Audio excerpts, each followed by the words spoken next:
Presented by Sri Ram Recording Studio, Jadupati Bazaar.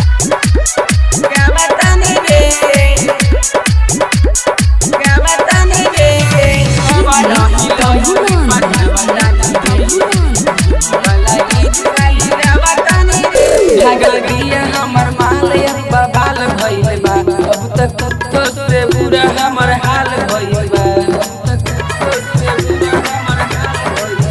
भागल गिया हमर माल बाल भइल बा, अब तक कुत्तो से बुरा हमर हाल भइल बा। अब त रोई रोई गमछा भीगा बतानी रे, अब नहीं लोई की पटा बतानी रे।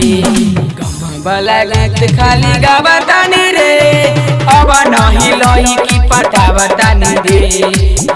भला गीत खाली गावतानी रे, अब नहीं लोई की पटावतानी रे।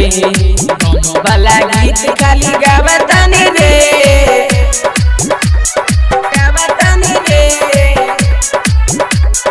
गावतानी रे। अब नहीं लोई की पटावतानी रे।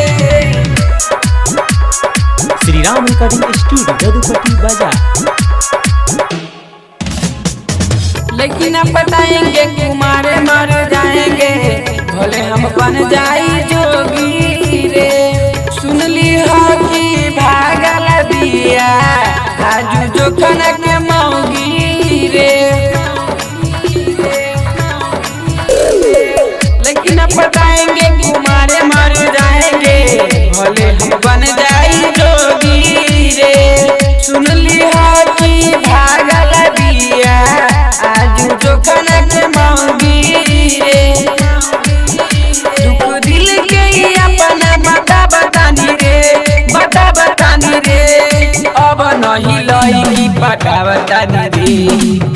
भला गीत खाली गा बतानी रे, अब नहीं लोई की पटा बतानी रे। भला गीत खाली गा बतानी रे, अब नहीं लोई की पटा बतानी रे। भला गीत खाली गा बतानी रे, गा बतानी रे, गा बतानी रे।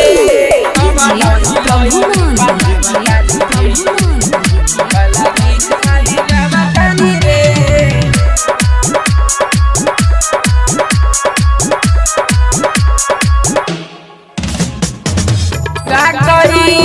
सुन ले अरबा, उठाता दिल के दरिया रे।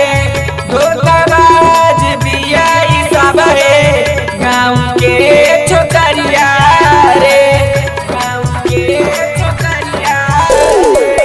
काकई सुन रे अरबा, उठाता दिल के दरिया रे। धोखाबाज बिया ई सब रे, गाँव के छोकरिया रे। दुख प्रेमी जितेंद्र के बता बतानी रे, अब नहीं लोई की पटा बतानी रे। भला गीत खाली गा बतानी रे, अब नहीं लोई की पटा बतानी रे। भला गीत खाली गा बतानी रे, अब नहीं लोई की पटा बतानी रे। भला गीत खाली गा बतानी रे। Sri Ram Recording Studio, Jadupati Bazaar. Presented by Sri Ram.